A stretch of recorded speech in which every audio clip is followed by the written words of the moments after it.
Chapter 4. An Interview. I arrived with Poirot at Lord Edgware's house in Regent Gate in a very pleasant state of anticipation. Though I had not Poirot's devotion to the psychology, yet the few words in which Lady Edgware had referred to her husband had aroused my curiosity. I was anxious to see what my own judgment would be. The house was an imposing one, well built, handsome, and slightly gloomy. There were no window boxes or such frivolities. The door was opened to us promptly, and by no aged white-haired butler such as would have been in keeping with the exterior of the house. On the contrary, it was opened by one of the handsomest young men I have ever seen. Tall, fair, he might have posed to a sculptor for Hermes or Apollo. Despite his good looks, there was something vaguely effeminate that I disliked about the softness of his voice. Also, in a curious way, he reminded me of someone, too, whom I met quite lately, but who it was I could not find for the life of me to remember. We asked for Lord Edgware. "This way, sir." He led us along the hall, past the staircase, to a door at the rear of the hall. Opening it, he announced us in that same soft voice which I instinctively distrusted. The room into which we were shown was a kind of library. The walls were lined with books, the furnishings were dark and sombre, but handsome. The chairs were formal and not too comfortable. Lord Edgware, who rose to receive us, was a tall man of about 50. He had dark hair streaked with gray, a thin face, and a sneering mouth. He looked bad-tempered and bitter. His eyes had a queer, secretive look about them. There was something I thought distinctly odd about those eyes. His manner was stiff and formal. "Bonjour, Hercule Poirot. Captain Hastings. Please be seated." We sat down. The room felt chilly. There was a little light coming in from the one window, and the dimness contributed to the cold atmosphere. Lord Edgware had taken up a letter which I saw to be in my friend's handwriting. "I am familiar, of course, with your name, Monsieur Poirot. Who is not?" Poirot bowed at the compliment. "But I cannot quite understand your position in this matter.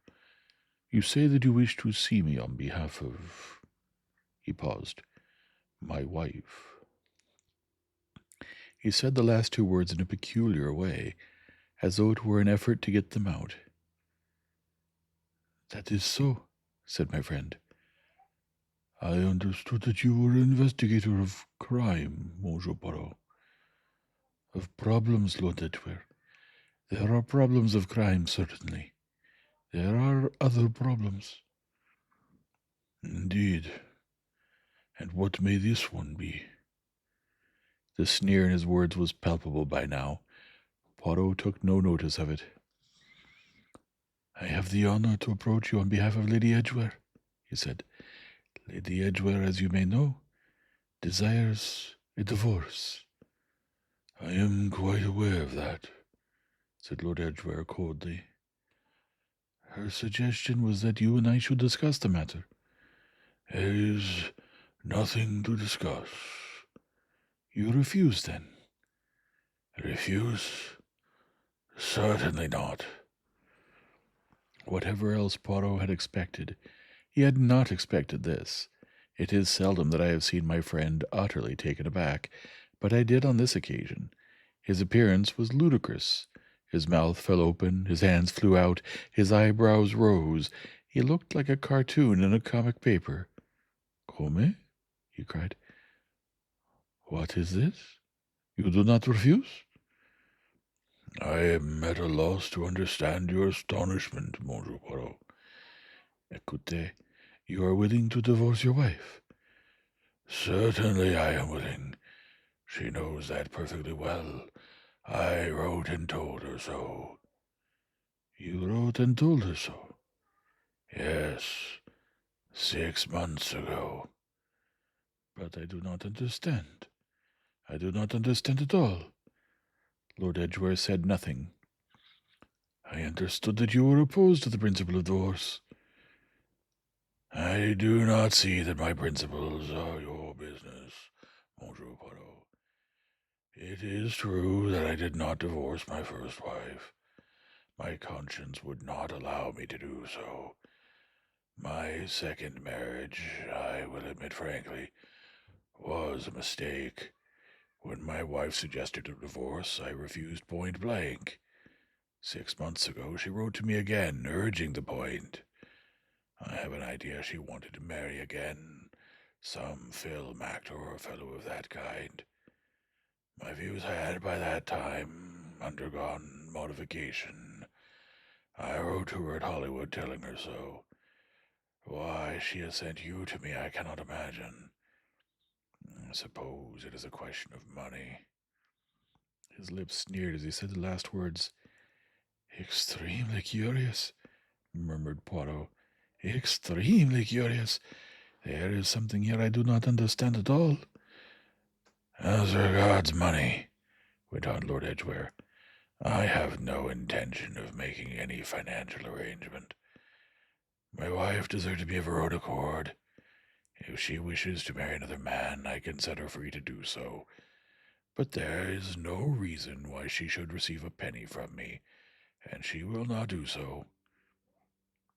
There is no question of any financial arrangement. Lord Edgware raised his eyebrows. Jane must be marrying a rich man, he murmured cynically. There is something here that I do not understand, said Poirot. His face was perplexed and wrinkled with the effort of thought. I understand from Lady Edgware that she had approached you repeatedly through lawyers. She did, replied Lord Edgware dryly. English lawyers, American lawyers, every kind of lawyer down to the lowest kind of scallywag. Finally, as I say, she wrote to me herself. You having previously refused. That is so. But on receiving her letter you changed your mind. Why did you change your mind, Lord Edgware? Not on account of anything in that letter, he said sharply. My views happen to have changed, that is all. The change was somewhat sudden. Lord Edgware did not reply. What special circumstances brought about your change of mind, Lord Edgware? That, really, is my own business, Monsieur Poirot. I cannot enter into that subject. Shall we say that gradually I had perceived the advantages of severing what, you will forgive my plain speaking, I considered a degrading association. My second marriage was a mistake. Your wife says the same, said Poirot softly. Does she? There was a queer flicker for a moment in his eyes, but it was gone almost at once. He rose with an air of finality, and as we said good-bye, his manner became less unbending. You must forgive my altering the appointment. I have to go over to Paris tomorrow. Perfectly, perfectly. A sale of works of art, as a matter of fact. I have my eye on a little statuette, a perfect thing in its way. A macabre way, perhaps, but I enjoy the macabre. I always have. My taste is peculiar. Again, that queer smile. I had been looking at the books on the shelves near. There were memoirs of Casanova, also a volume on the Comte de Sade, another on medieval tortures. I remembered Jane Wilkinson's little shudder as she spoke of her husband. That had not been acting, that had been real enough. I wondered exactly what kind of a man George Alfred St. Vincent Marsh, 4th Baron Edgware, was. Very suavely he bid us farewell, touching the bell as he did so. We went out of the door. The Greek god of a butler was waiting in the hall. As I closed the library door behind me, I glanced back into the room. I almost uttered an exclamation as I did so. That suave, smiling face was transformed. The lips were drawn back from the teeth in a snarl. The eyes were alive with fury and an almost insane rage. I wondered no longer that 2 wives had left Lord Edgware. What I did marvel at was the iron self-control of the man. To have gone through that interview with such frozen self-control, such aloof politeness. Just as we reached the front door, a door on the right opened. A girl stood at the doorway of the room, shrinking back a little as she saw us. She was a tall, slender girl, with dark hair and a white face. Her eyes, dark and startled, looked for a moment into mine. Then, like a shadow, she shrank back into the room again, closing the door. A moment later, we were out in the street. Poirot hailed a taxi. We got in, and he told the man to drive to the Savoy. "Well, Hastings," he said with a twinkle, "that interview did not go at all as I figured to myself it would." "No, indeed. What an extraordinary man Lord Edgware is." I related to him how I had looked back before closing the door of the study and what I had seen. He nodded his head slowly and thoughtfully. "I fancy that he is very near the borderland of madness, Hastings. I should imagine he practices many curious vices, and that beneath his frigid exterior he hides a deep-rooted instinct of cruelty. It is no wonder both his wives left him, as you say. Poirot, did you notice a girl as we were coming out? A dark girl with a white face?" "Yes, I noticed her, mon ami. A young lady who was frightened and not happy." His voice was grave. "Who do you think she was?" "Probably his daughter. He has one."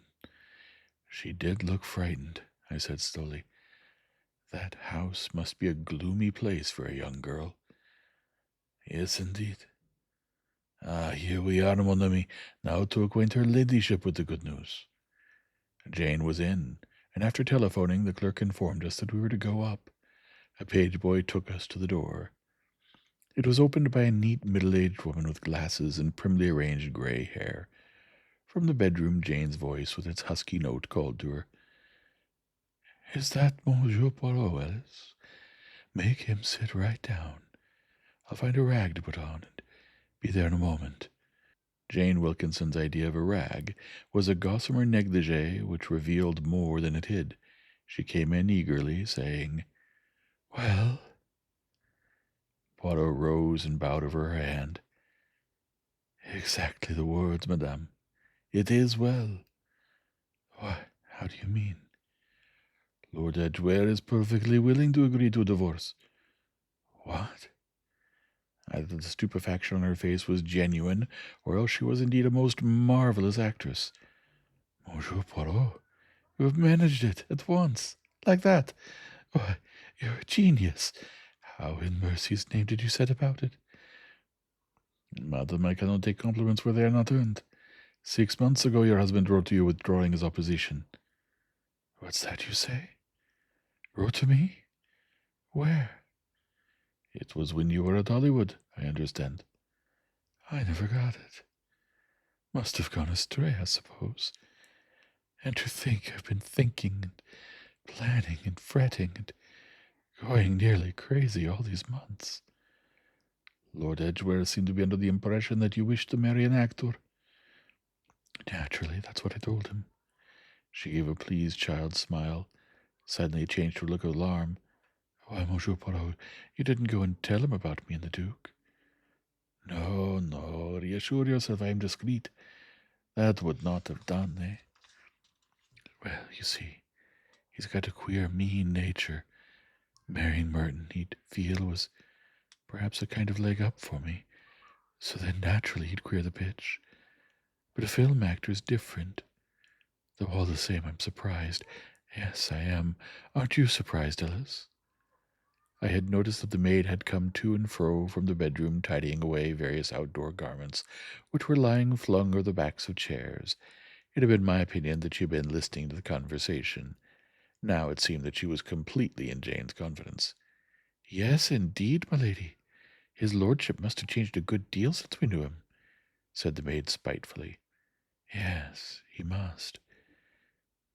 "You cannot understand his attitude.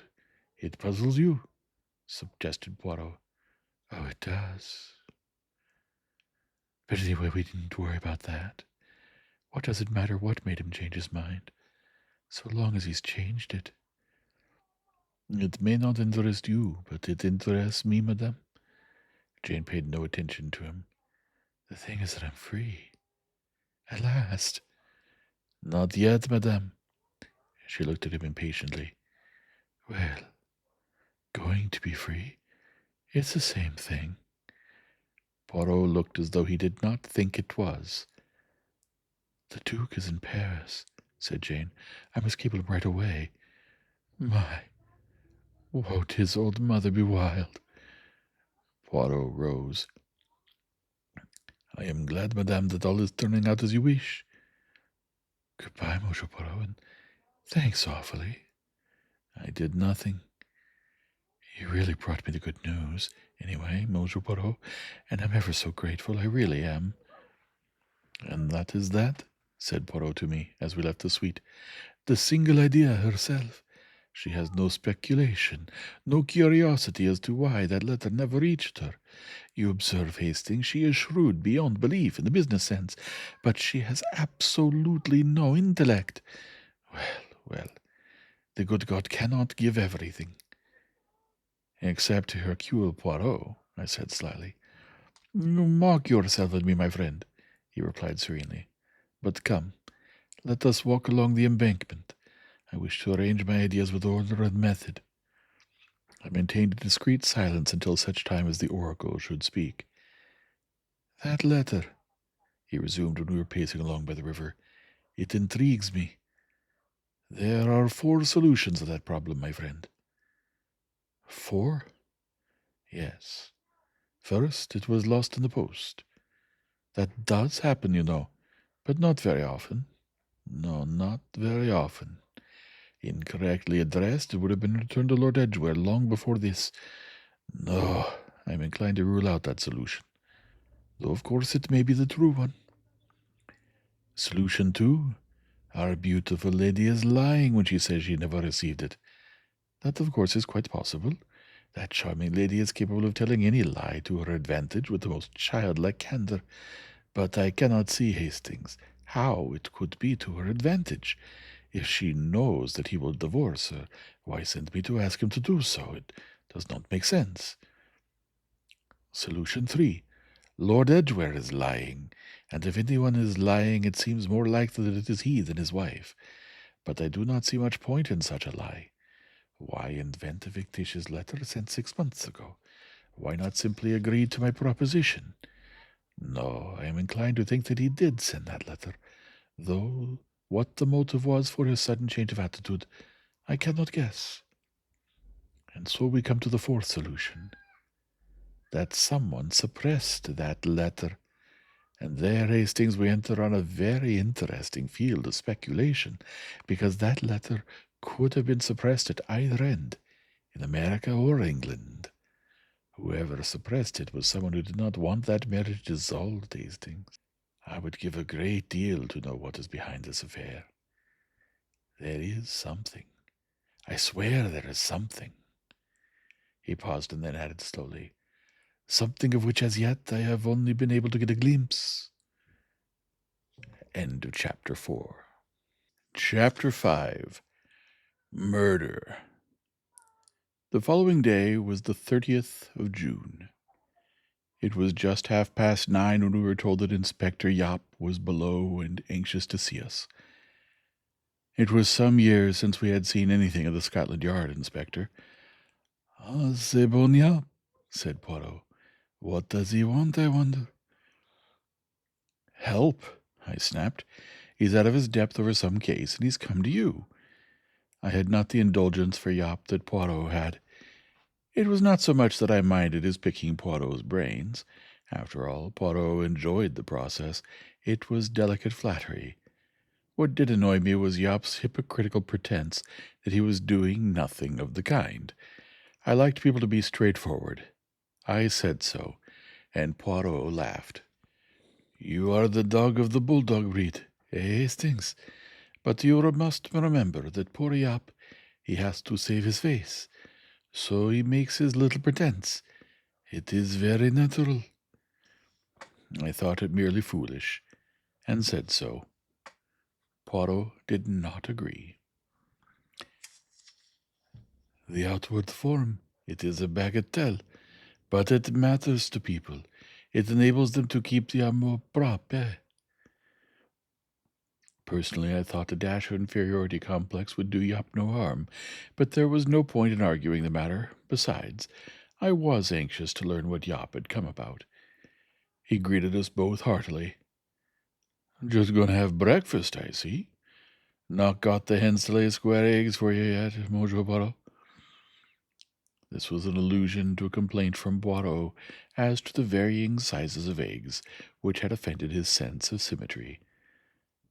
As yet, no, said Poirot, smiling. And what brings you to see us so early, my good Yop? It's not early. Not for me. I've been up at work for a good 2 hours. As to what brings me to see you, well, it's murder. Murder? Yop nodded. Lord Edgware was killed at his house in Regent Gate last night, stabbed in the neck by his wife. By his wife? I cried. In a flash, I remembered Brian Martin's words of the previous morning. Had he had a prophetic knowledge of what was going to happen? I remembered, too, Jane's easy reference to bumping him off. Amoral, Brian Martin had called her. She was the type, yes, callous, egotistical, and stupid. How right he had been in his judgment. All this passed through my mind while Yop went on. Yes, actress, you know, well known, Jane Wilkinson. Married him 3 years ago. They didn't get on. She left him. Poirot was looking puzzled and serious. What makes you believe that it was she who killed him? No belief about it. She was recognized. Not much concealment about it either. She drove up in a taxi. A taxi, I echoed involuntarily, her words at the Savoy that night coming back to me. Rang the bell, asked for Lord Edgware. It was 10 o'clock. Butler said he'd see. Oh, she says, cool as a cucumber. You needn't. I'm Lady Edgware. I suppose he's in the library. And with that she walks along and opens the door and goes in and shuts it behind her. Well, the butler thought it was queer, but all right. He went downstairs again. About 10 minutes later he heard the front door shut. So anyway, she hadn't stayed long. He locked up for the night about 11. He opened the library door, but it was dark, so he thought his master had gone to bed. This morning the body was discovered by a housemaid, stabbed in the back of the neck, just at the roots of the hair. Was there no cry? Nothing heard? They say not. That library's got pretty well soundproof doors, you know, and there's traffic passing, too. Stabbed in that way, death results amazing quick, straight through the cistern into the medulla. That's what the doctor said, or something very like it. If you hit on exactly the right spot, it kills a man instantaneously. That implies a knowledge of exactly where to strike. It almost implies medical knowledge. Yes, that's true. A point in her favor as far as it goes. But 10 to 1 it was a chance. She just struck lucky. Some people do have amazing luck, you know. Not so lucky if it results in her being hanged, mon ami, observed Poirot. No, of course she was a fool, sailing in like that and giving her name and all. Indeed, very curious. Possibly she didn't intend mischief. They quarreled and she whipped out a penknife and jabbed him one. What is a penknife? Something of that kind, the doctor says. Whatever it was, she took it away with her. It wasn't left in the wound. Poirot shook his head in a dissatisfied manner. No, no, my friend, it was not like that. I know the lady. She would be quite incapable of such a hot-blooded, impulsive action. Besides, she would be most unlikely to have a penknife with her. Few women have, and assuredly not Jane Wilkinson. You know her, you say, Monsieur Poirot? Yes, I know her. He said no more for the moment. Yop was looking at him inquisitively. Got something up your sleeve, Monsieur Poirot? He ventured at last. Ah, said Poirot, that reminds me. What has brought you to me? Eh? It is not merely to pass the time of day with an old comrade? Assuredly not. You have here a nice, straightforward murder. You have the criminal, you have the motive. What exactly is the motive, by the way? Wanted to marry another man. She was heard to say so not a week ago. Also heard to make threats. Said she meant to call round in a taxi and bump him off. Ah, said Poirot, you are very well informed. Very well informed. Someone has been very obliging. I thought his eyes looked a question, but if so, he opted not to respond. We get to hear things, Monsieur Poirot, he said stolidly. Poirot nodded. He had reached out for the daily paper. It had been opened by Yop, doubtless while he was waiting, and had been cast impatiently aside on our entry. In a mechanical manner, Poirot folded it back at the middle page, smoothed and arranged it. Though his eyes were on the paper, his mind was deep in some kind of puzzle. You have not answered, he said presently. Since all goes in the swimming fashion, why come you to me? Because I heard you were at Regent Gate yesterday morning. I see. Now, as soon as I heard that, I said to myself, something here. His lordship sent for Monsieur Poirot? Why? What did he suspect? What did he fear? Before doing anything definite, I'd better go round and have a word with him. What do you mean by anything definite? Arresting the lady, I suppose? Exactly. You have not seen her yet? Oh, yes, I have. Went round to the Savoy first thing. Wasn't going to risk her giving us the slip. Ah, said Poirot, so you... He stopped. His eyes, which had been fixed thoughtfully up, and up to now unseeingly on the paper in front of him, now took on a different expression. He lifted his head and spoke in a changed tone of voice. And what did she say, my friend? What did she say? I gave her the usual stuff, of course, about wanting a statement and cautioning her. You can't say the English police aren't fair. In my opinion, foolishly so. But proceed. What did milady say? Took hysterics, that's what she did. Rolled herself about, threw up her arms, and finally flopped down on the ground. Oh, she did it well, I'll say that for her. A pretty bit of acting. Ah, said Poirot blandly. You formed then the impression that the hysterics were not genuine. Yap winked vulgarly. What do you think? I'm not to be taken in with those tricks. She hadn't fainted, not she. Just trying it on, she was. I'll swear she was enjoying it. Yes, said Poirot thoughtfully. I should say that was perfectly possible. What next? Oh, well, she came to. Pretended to, I mean, and moaned, and groaned, and carried on, and that sour-faced maid of hers doped her with smelling salts, and at last she recovered enough to ask for her solicitor. Wasn't going to say anything without her solicitor. Hysterics one moment, solicitor the next. Now I ask you, is that natural behavior, sir? In this case, quite natural, I should say, said Poirot calmly. You mean because she's guilty and knows it? Not at all. I mean because of her temperament. First she gives you her conception of how the part of a wife, suddenly learning of her husband's death, should be played. Then, having satisfied her histrionic instinct, her native shrewdness makes her send for a solicitor. That she creates an artificial scene and enjoys it is no proof of her guilt. It merely indicates that she is a born actress. Well, she can't be innocent, that's sure.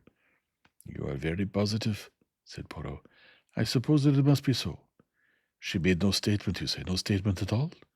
Yap grinned. Wouldn't say a word without her solicitor. The maid telephoned for him. I left 2 of my men there and came along to you. I thought it just as well to get put wise to whatever there was going on before I went on with things. And yet you are sure? Of course I'm sure, but I'd like as many facts as possible. You see, there's going to be a big splash made about this. No hole and corner business. All the papers will be full of it. And you know what papers are. Talking of papers, said Poirot, how do you account for this, my dear friend? You have not read your morning paper very carefully. He leant across the table, his finger on a paragraph in the Society News. Yap read the item aloud. Sir Montague Corner gave a very successful dinner party last night at his house on the river at Chiswick. Among those present were Sir George and Lady Dufee, Mr. James Blunt, the well-known dramatic critic, Sir Oscar Hammerfelt of the Overton Film Studios, Miss Jane Wilkinson, Lady Edgware, and others. For a moment, Yop looked taken aback. Then he rallied. "What's that got to do with it? This thing was sent to the press beforehand. You'll see. You'll find that our lady wasn't there, or that she came in late, 11 o'clock or so. Bless you, sir, you mustn't believe everything you see in the press to be gospel. You, of all people, ought to know better than that." "Oh, I do. It only struck me as curious, that was all." "These coincidences do happen. Now, Monsieur Poirot, close as an oyster I know you to be by bitter experience. But you'll come across with things, won't you? You'll tell me why Lord Edgware sent for you?" Poirot shook his head. "Lord Edgware did not send for me. It was I who requested him to give me an appointment." "Really?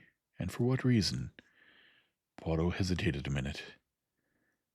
"I will answer your question," he said slowly, "but I should like to answer it in my own way." Yop groaned. I felt a sneaking sympathy with him. Poirot can be intensely irritating at times. "I will request," went on Poirot, "that you permit me to ring up a certain person and ask him to come here." "What person?" "Mr. Brian Martin." "The film star? What's he got to do with it?" "I think," said Poirot, "that you may find what he has got to say interesting, and possibly helpful. Hastings, will you be so good?" I took up the telephone book. The actor had a flat in a big block of buildings under St. James Park. Victoria 49499. The somewhat sleepy voice of Brian Martin spoke after a few minutes. "Hello, who's speaking?" "What am I to say?" I whispered, covering the mouthpiece with my hand. "Tell him," said Poirot, "that Lord Edgware has been murdered, and that I should esteem it a favor if he would come round here and see me immediately." I repeated this meticulously. There was a startled exclamation at the other end. "My God," said Martin. "So she's done it, then. I'll come at once." "What did he say?" asked Poirot. I told him. "Ah," said Poirot. He seemed pleased. "So she's done it, then. That is what he said. Then it is as I thought. It is as I thought." Yop looked at him curiously. "I can't make you out, Monsieur Poirot. First you sound as though you thought the woman might not have done it after all, and now you make out that you knew it all along." Poirot only smiled. End of chapter 5. Chapter 6. The Widow. Brian Martin was as good as his word. In less than 10 minutes he had joined us. During the time that we awaited his arrival, Poirot would only talk of extraneous subjects and refused to satisfy Yop's curiosity in the smallest degree. Evidently our news had upset the young actor terribly. His face was white and drawn. "Good heavens, Monsieur Poirot," he said as he shook hands. "This is a terrible business. I'm shocked to the core, and yet I can't say I'm surprised. I've always half suspected that something of this kind might happen. You may remember that I was saying so yesterday." Mais oui, said Poirot.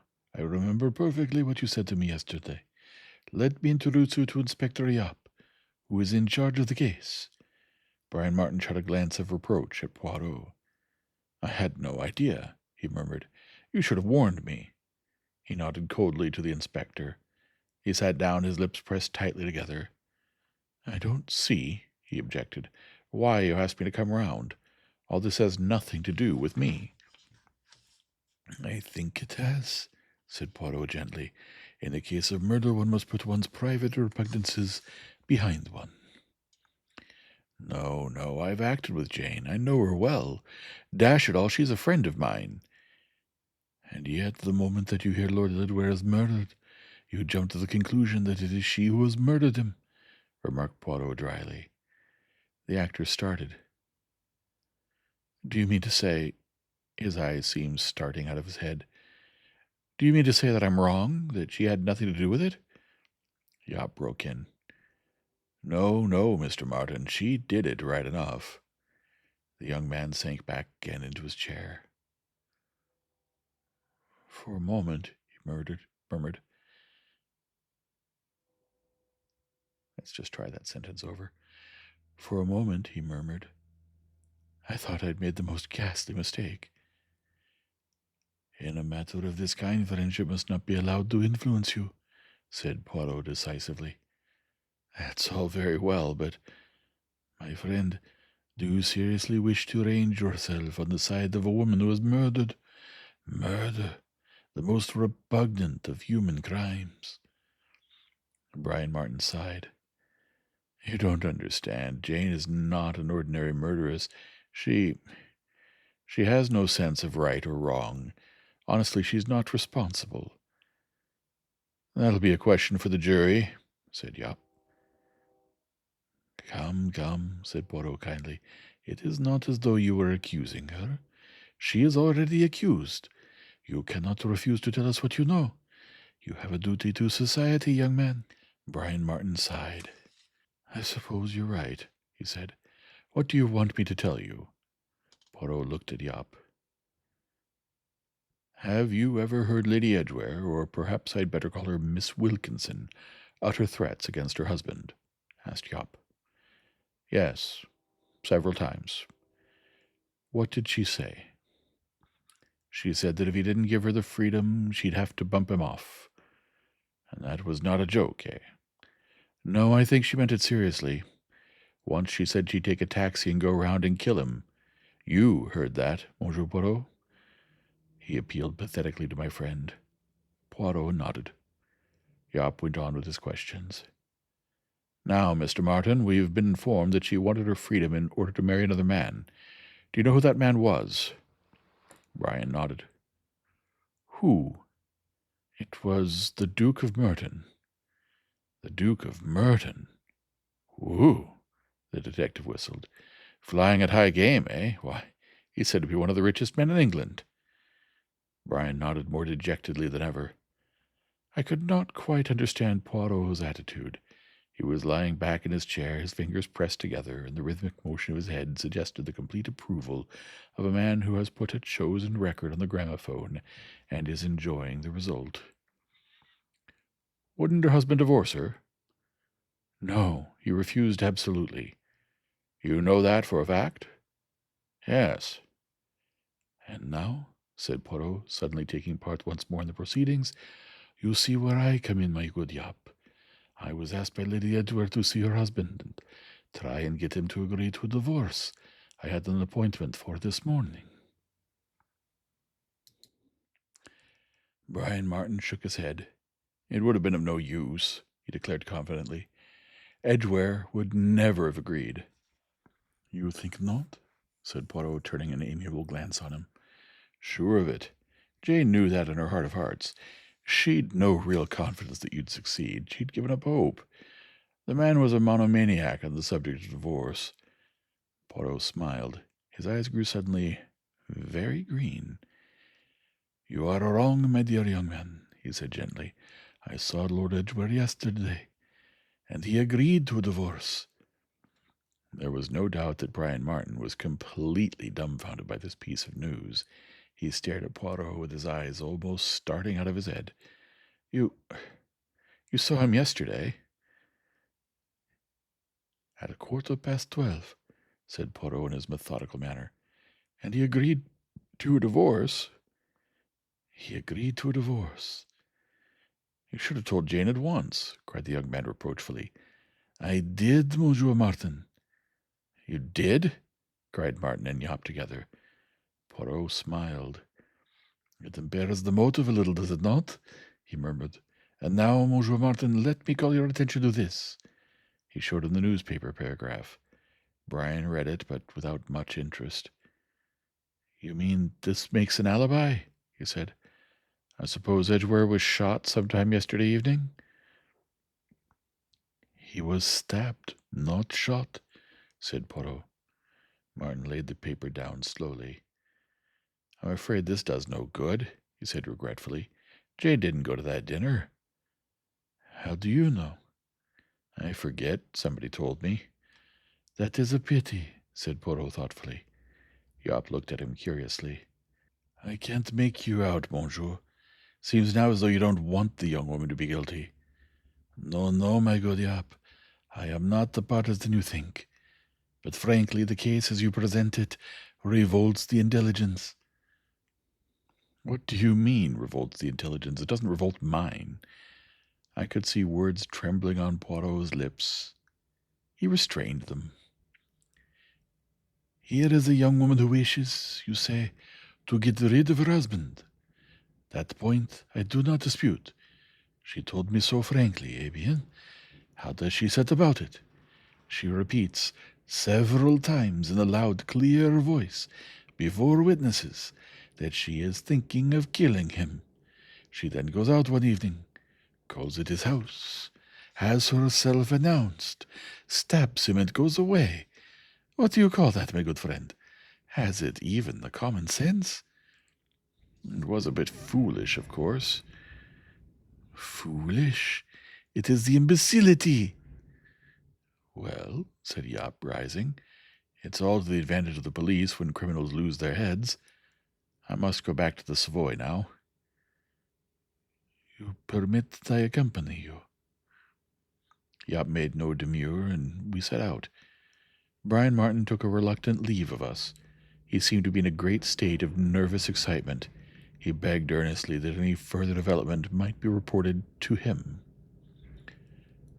Nervy sort of chap, was Yop's comment on him. Poirot agreed. At the Savoy, we found an extremely legal-looking gentleman who had just arrived, and we proceeded all together to Jane's suite. Yop spoke to one of the men. Anything? He inquired laconically. She wanted to use the telephone. Who did she telephone to? Inquired Yop eagerly. Jay's, for morning. Yop swore under his breath. We entered the suite. The widowed Lady Edgware was trying on hats in front of the glass. She was dressed in a filmy creation of black and white.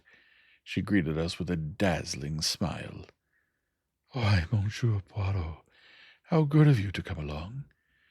Mr. Moxon, this was to the solicitor, I'm so glad you've come. Just sit right by me and tell me what questions I ought to answer. This man here seems to think I went out and killed George this morning. Last night, madam, said Yop. You said this morning, 10 o'clock. I said 10 p.m. I can never tell which is which, a.m.s and p.m.s. It's only just about 10 o'clock now, added the inspector severely. Jane's eyes opened very wide. Mercy, she murmured. It's years since I've been awake as early as this. Why, it must have been early dawn when you came along. One moment, Inspector, said Mr. Moxon in his ponderous legal voice. When am I to understand that this, regrettable, most shocking occurrence took place? Round about 10 o'clock last night, sir. Why, that's all right, said Jane shortly. I was at a party. Oh, she covered her mouth up suddenly. Perhaps I oughtn't to have said that. Her eyes sought the solicitor's in timid appeal. If at 10 o'clock last night you were at a party, Lady Edgware, I can see no objection to your informing the inspector of the fact. No objection whatever. That's right, said Yop. I only asked you for a statement of your movements yesterday evening. You didn't. You said 10-something M. And anyway, you gave me the most terrible shock. I fainted dead away, Mr. Moxon. About this party, Lady Edgware. It was at Sir Montague's corner, at Chiswick. What time did you go there? The dinner was for 8:30. You left here when? I started about 8 o'clock. I dropped in at the Piccadilly Palace for a moment to say goodbye to an American friend who was leaving for the States. Mrs. Van Dusen. I got to Chiswick at 9:15. What time did you leave? About 11:30. You came straight back here? Yes. In a taxi? No, in my own car. I hired it from the Daimler people. And whilst you were at the dinner party, you didn't leave it? Well, so you did leave it? It was like a terrier pouncing on a rat. I don't know what you mean. I was called to the telephone when we were at dinner. Who called you? I guess it was some kind of hoax. A voice said, "Is that Lady Edgware?" And I said, "Yes, that's right." And then they just laughed and rang off. Did you go outside the house to a telephone? Jane's eyes opened wide in amazement. Of course not. How long were you away from the dinner table? About a minute and a half. Yop collapsed after that. I was fully convinced that he did not believe a word she was saying, but having heard her story, he could do no more until he had confirmed or disproved it. Having thanked her coldly, he withdrew. We also took our leave, but she called Poirot back. Monsieur Poirot, will you do something for me? Certainly, madam. Send a cable for me to the Duke in Paris. He's at the Crillon. He ought to know about this. I don't like to send it myself. I guess I've got to look the bereaved widow for a week or two. It is quite unnecessary to cable, madame, said Poirot gently. It will be in the papers over there. Why, what a headpiece you've got. Of course it will. Much better not to cable. I feel it's up to me to keep up my position now everything's gone right. I want to act the way widows should. Sort of dignified, you know. I thought of sending a wreath of orchids. They're about the most expensive things going. I suppose I shall have to go to the funeral. What do you think? You will have to go to the inquest first, madame. Why, I suppose that's true. She considered for a moment or two. I don't like that Scotland Yard inspector at all. He just scared me to death, Monsieur Poirot. Yes?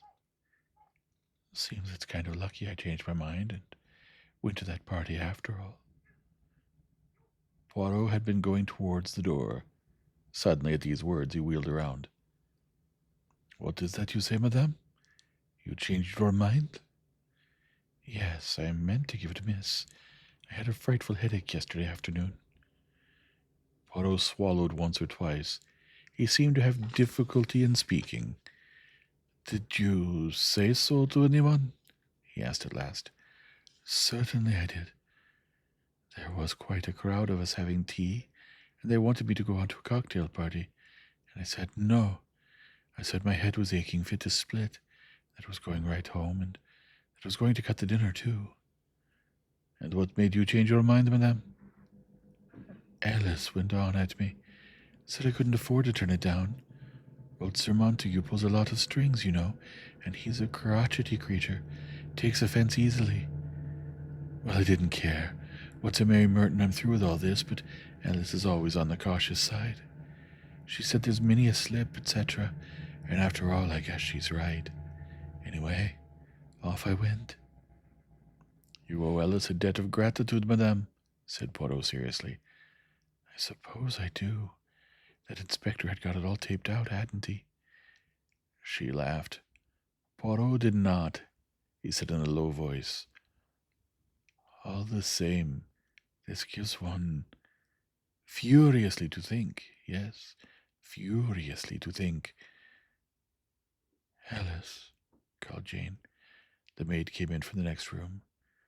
Monsieur Poirot says it's very lucky you made me go to that party last night. Alice barely cast a glance at Poirot. She was looking grim and disapproving. It doesn't do to break engagements, milady. You're much too fond of doing it. People don't always forgive. They turn nasty. Jane picked up the hat she'd been trying on when we came in. She tried it again. I hate black, she said disconsolately. I never wear it. But I suppose, as a correct widow, I've just got to. Oh, those hats are too frightful. Ring up the other hat, please. I've got to be fit to be seen, Alice. Poirot and I slipped quietly from the room. End of chapter 6.